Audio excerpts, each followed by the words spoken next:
మీ కెరియర్లో ఏవైనా major assumptions చూసుంటారు కదా మేడం, ప్రెగ్నెన్సీ వచ్చినప్పుడు కానీ మిస్క్యారేజ్ అయినప్పుడు కానీ ఇలాంటివి ఏదైనా మేజర్ అజంప్షన్స్ అపోహలు ఏమైనా చూసారా?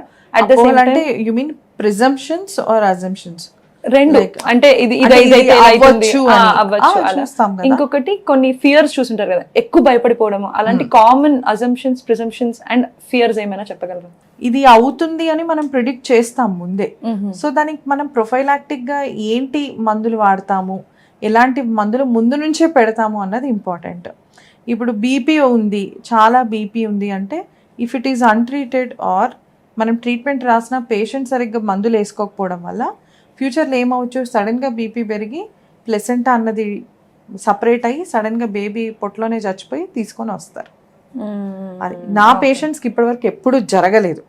Because I'm very strict. What I believe, ఒక ట్రీట్మెంట్ బాగా ఉండాలి అంటే not just the doctor has to be good, even a doctor needs a good patient. Correct. మనం చెప్పింది వినే వాళ్ళు అయితేనే నా దగ్గరికి రమ్మంటాను.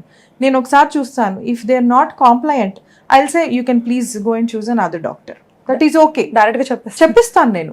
ఒకసారి చెప్తాం, 2 సార్లు చెప్తాం. నేను ఎంత చెప్పినా నేను వినను, నాకు ఇదే కంఫర్ట్ జోన్ కావాలి అంటే I'm sorry, I'm not the right doctor for it. I'm very strict on that note. So maybe that's the reason few patients who come to me, they stick to me not just for the first pregnancy, second pregnancy, whatever, both ways. Yeah, both ways. And నా దగ్గరికి వచ్చే వాళ్ళు pre pregnancy ముందు నుంచి కూడా నేను counselling ఇస్తాను. Even if they come in the middle of the pregnancy, అలాంటివి ఎక్కువ రెఫరల్ కేసెసే ఉంటాయి మనకి.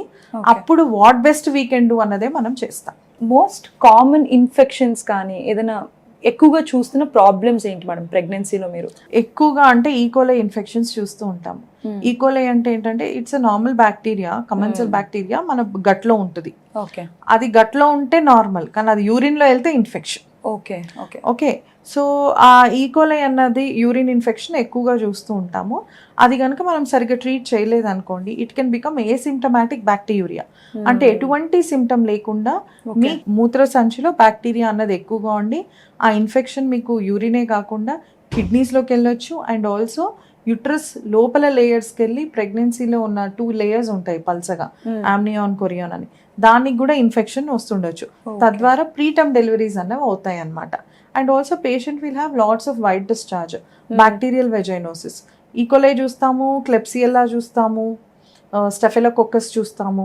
ఈ ఇన్ఫెక్షన్స్ చాలా, ఎంట్రోకోకస్ వచ్చింది అంటే మాత్రం it is very nasty, patient can going to sepsis also. So అందుకే అలాంటివి అరిగట్టడానికి once in every month CBP, CUE అన్నది చేస్తాం. సిబిపిలో తెల్ల రక్త కణాలు ఇన్ఫెక్షన్ ని సూచిస్తాయి.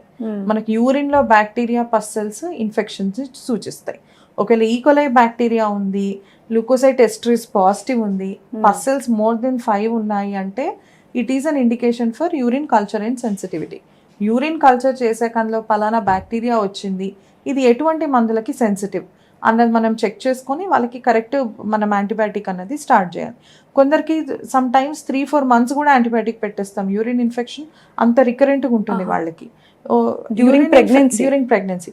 Urine infection not just for bladder and urethra, sometime you also should think in terms of your kidneys. వదిలేసాము, పైలోనెఫ్రైటిస్ వచ్చింది, కొన్నిసార్లు మొత్తం కిడ్నీ ఇన్ఫెక్ట్ అయిందంటే you might have to sacrifice your kidney also. So it is that dangerous. So every month CBP, CUE annadi very very important. This is the most common infection we see.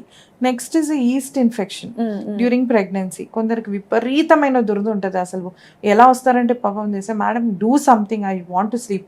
నేను scratch చేసి అక్కడ అన్ని scratches పడ్డాయి madam, మొత్తం urine పోతున్నా విపరీతమైన మంట, నా వల్ల కావట్లేదు.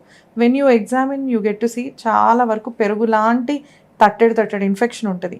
అది for it to heal it will take at least 2 weeks. మనం బిటాడిన్ వాష్ ఇచ్చి చక్కగా నీట్గా క్లీన్ చేసి లోపల మనమే క్యాండిడ్ అప్లై చేసి to begin with, then we'll ask the patient to continue her medication and come and see me after 1 week. Again we would do one cleanup and again మనం cleanup బిటాడిన్తో చేసినప్పుడే ఇచ్చిన మందులు కూడా పనిచేస్తాయి. Without Betadine cleanup you give medicine, it won't work. అలా అనమాట. So that east infections కామన్గా చూస్తూ ఉంటాము. అండ్ సోర్ థ్రోట్స్ ఎక్కువ చూస్తూ ఉంటాము. అండ్ డెంటల్ ఇన్ఫెక్షన్స్ చూస్తూ ఉంటాము. సో యా, ఇవి కామన్.